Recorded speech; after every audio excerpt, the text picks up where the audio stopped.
Ano passado, nesse mesmo teatro, como eu disse, eu fiz 8 shows. Em sequência, era uma temporada, 8 shows esgotados. No último show, trouxe meus pais de Goiânia para assistirem ao show. Queria que eles sentissem orgulho. Coloquei lá no meio, assim, ó. Bonitinho, cobrei meia. Pus lá. Mentira, não. Eles são velhos, já pagam meia. Aí, eu queria que eles sentissem orgulho. E eu não estou dizendo que eles já não tinham, e agora eu falo isso sério. Meus pais, eu já vi meus pais falando com muito orgulho dos filhos de uma forma geral. Meu irmão é médico, minha irmã é arquiteta. Eu já vi meu pai ao telefone dizendo: eu tenho muito orgulho dos meus meninos. Eu tenho um filho que é médico. Ele salva vidas. Eu tenho uma filha que é arquiteta. Ela constrói lares.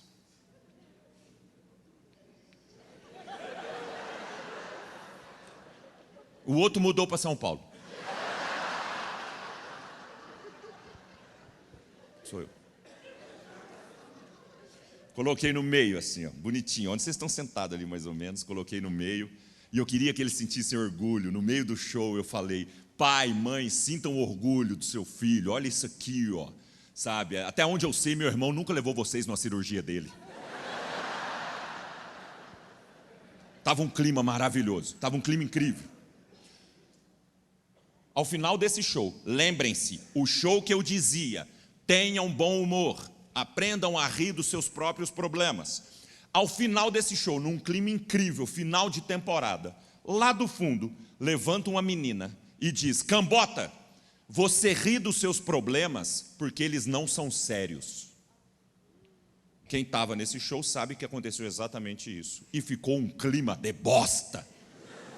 No show em que estavam meus pais, era um show encerramento de temporada, importante para mim, ficou um clima horroroso. E eu perdi a oportunidade de ficar calado. Porque eu falei para ela: ok, então eu vou te contar para você entender como eu aprendi com aqueles 2 senhores a rir de tudo. Foi com meus pais que eu aprendi que tudo deve ser levado num bom humor. E eu entendo que a minha família não serve como parâmetro, porque a gente ri de tudo mesmo, sem filtro. Se alguém filmar um almoço lá em casa, sai todo mundo preso, certo? Segura a história aqui do teatro. Vou só dar um exemplo. Enterro do meu avô. Tem coisa mais triste que a morte? Não, ok? É o único mal irremediável. Enterro do meu avô. Ele morreu velhinho, mas não deixa de ser triste. Sala do velório, é uma sala pequena, certo? Aqui tem 2 cavaletes, o colchão está em cima. O caixão está em cima. Eu prezo pelo conforto do sono eterno. Aí, vocês entenderam. O caixão está em cima. Dentro da sala, aquele clima de tristeza. Todo mundo se abraçando, falando: é muito triste. Só que teve um gênio, que até hoje eu não sei quem foi, que foi a pessoa responsável por preparar o corpo do meu avô, que resolveu que tinha que fazer a barba do meu avô, sendo que ninguém nunca tinha visto meu avô sem barba. É o enterro mais engraçado. Não tinha como não rir, porque todo mundo entrava na sala e se abraçava e falava: é muito triste. Imagina que agora ele se foi? A minha avó, ela ficou uns 10 minutos do lado do caixão assim.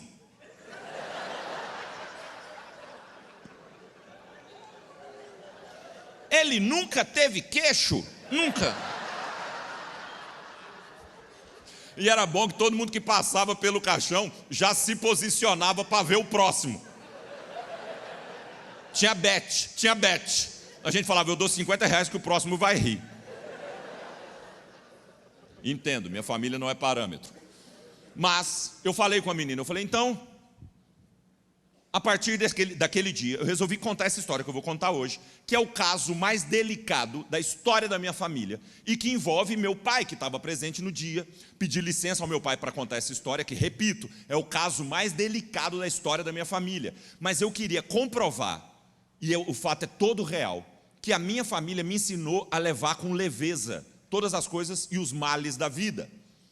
E aí resolvi contar essa história, que é meu querido e amado pai, que eu sou apaixonado por ele. Há uns 5 anos, mais ou menos, sofreu um tombo em casa, bateu a cabeça de madrugada, certo? O que acontece?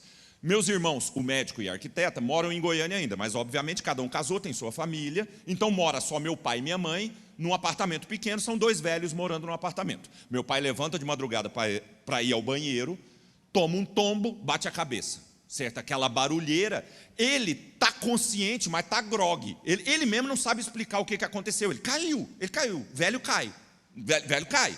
Não estou dizendo que a senhora, mas velho, não é, nem era a hora de rir ainda, vamos com calma. Vocês sabem, o ser humano é uma manga, ele nasce, amadurece, ok?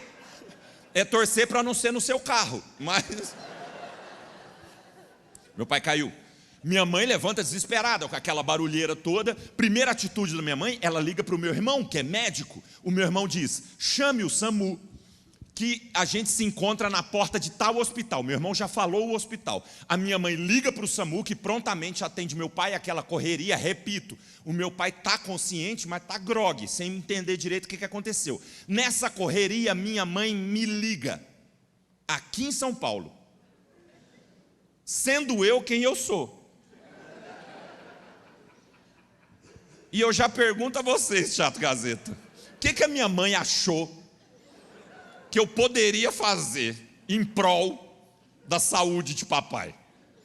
Uma serenata? Ela só me deixou preocupado.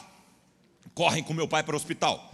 Chegam na porta do hospital quase que juntos, meu irmão no carro dele, o SAMU com meu pai e minha mãe. Já vão descendo o meu pai, o meu irmão desce correndo na frente, já avisa os médicos, são colegas dele, ele fala, atendam-no.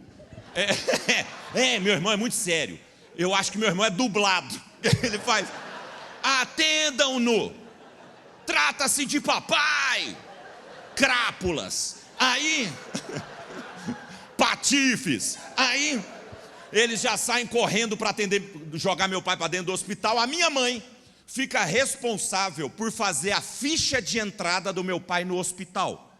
A recepcionista pergunta, nome do paciente. A minha mãe diz, João Alves Cambota, é o nome do meu pai. João Alves Cambota. A recepcionista diz, não é possível.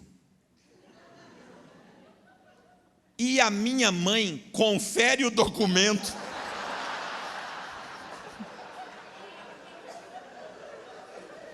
Do homem com quem ela é casada há 51 anos. Ela pega o documento, mostra para a recepcionista e diz, é possível sim. E a recepcionista explica, não, a senhora não entendeu. É que está internado neste mesmo hospital um outro senhor com o nome José Alves Cambota. Minha mãe falou, irmão dele. João Alves Cambota, meu pai. José Alves Cambota, meu tio Duda, que eu amo de paixão, e estava internado no hospital e não avisou a família, acho que para não preocupar a família, ou por vergonha.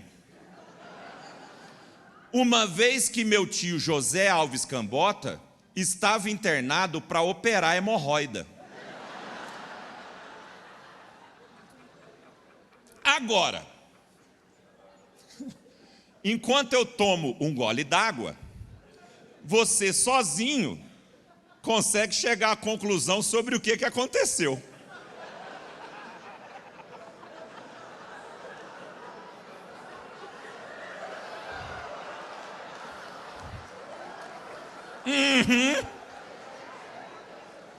Vocês concordam que são nomes muito parecidos para problemas muito distintos? Hidraulicamente falando, meu pai tem um problema na caixa d'água, meu tio é na descarga.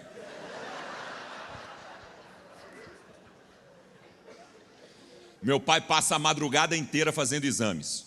Para isso ele toma remédio, Ele toma um tipo de anestesia. Lembre-se, ele já está grogue, ele fica mais grogue ainda, certo? A madrugada inteira. Quando dá 6 horas da manhã, olha só, a madrugada inteira. Quando dá 6 horas da manhã, os médicos chamam meu irmão e avisam: pode ir para sua casa descansar, que não foi nada grave. Provavelmente, seu pai escorregou, bateu a cabeça e não lembra. Mas não é um AVC, algo mais grave. Pode ficar tranquilo, a gente vai deixar seu pai 24 horas em observação, mas pode ir para sua casa descansar. Então, 6 horas da manhã, meu irmão vai embora, deixando no quarto do hospital meu pai e minha mãe. Nessa hora, minha mãe me liga, que é para eu dormir tranquilo. Eu acordei para atender.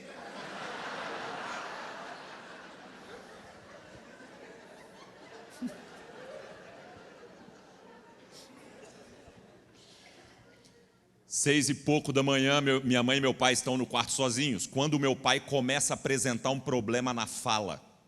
Começa a falar enrolado, não sei o quê. Minha mãe se preocupa, chama os médicos. Os médicos vêm e acalmam a minha mãe, dizendo: fique tranquila. Ele está falando assim não por causa do tombo, e sim por causa dos remédios que ele tomou. Ele vai dormir e vai acordar normal, fique tranquila. Ok.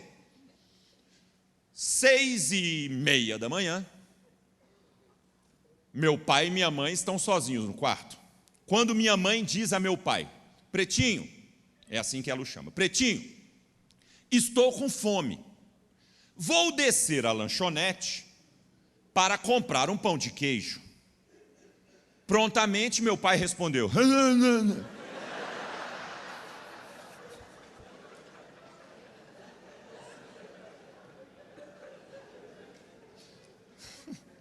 legal que vocês tenham rido disso. Porque de agora até o final do show, toda vez que você pensar em me cancelar, eu vou te lembrar que você riu do meu pai falando.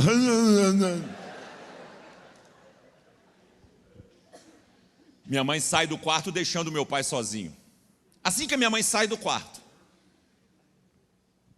entra na nossa história novo personagem: o destino. Eu sou bom para contar história, não sou, Lelê.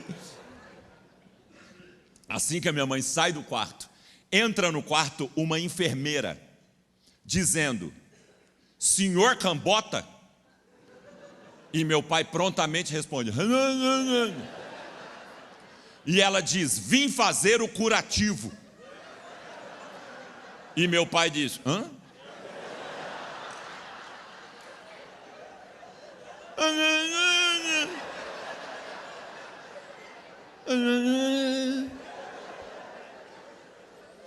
E ela diz: senhor José? Ele falou: como meu pai não respondia direito, ela ia insistindo: senhor José? Ele falou: ela encostou do ladinho dele ali na cama, falou: o senhor consegue virar de bruço? Ele falou: o senhor consegue virar de bruço? E ele falou: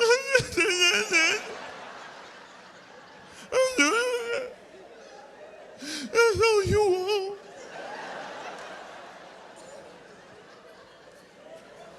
Ao ver que papai não colaborava,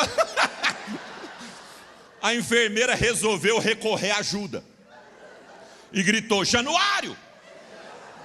Entra em cena Januário. Januário, novo personagem da nossa história, é um técnico de enfermagem que outrora foi mestre de obras. 1,90 de altura, muitos músculos, pouquíssimo intelecto. Ele adentra ao quarto e, sem dizer uma única palavra, vai agarrando os cambitos do meu pai, as perninhas finas de papai, que não tinha chances. Mesmo que papai se debatesse, Januário, como quem vira a página de um livro, Januário chegou a esticar meu pai.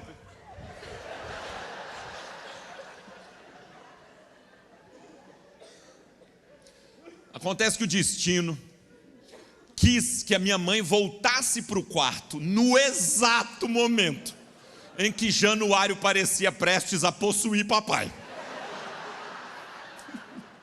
Mamãe, tal como um João Kleber, gritou: para!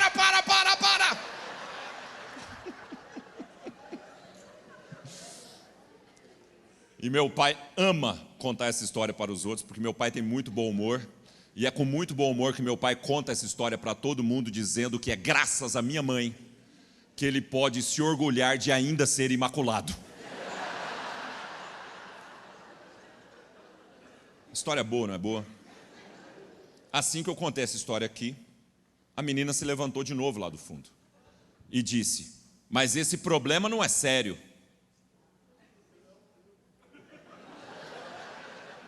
E eu disse: mas ele não acabou.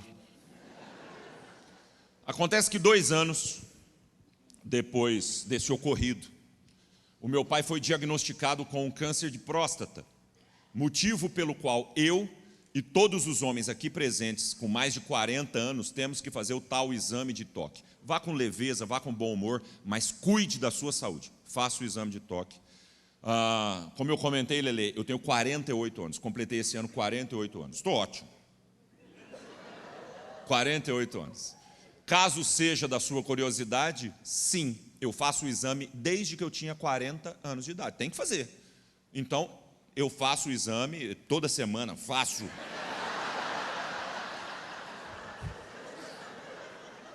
Está incluso no plano. Eu só vou. Eu vou te levar lá. Meu produtor fez 40 anos, eu vou te levar lá. Dr. Ricardo. Maravilhoso. Alto. Com a leveza de um pianista. Faz de minha bunda Beethoven, eu acho. Ai, desculpa essa lá.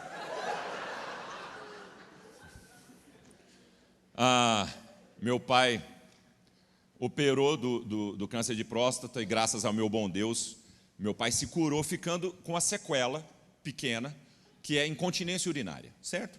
Fica pingando e tal. E meu pai, durante todo esse processo, teve muito bom humor, muito. O que eu tenho absoluta certeza, fez parte do processo de cura dele.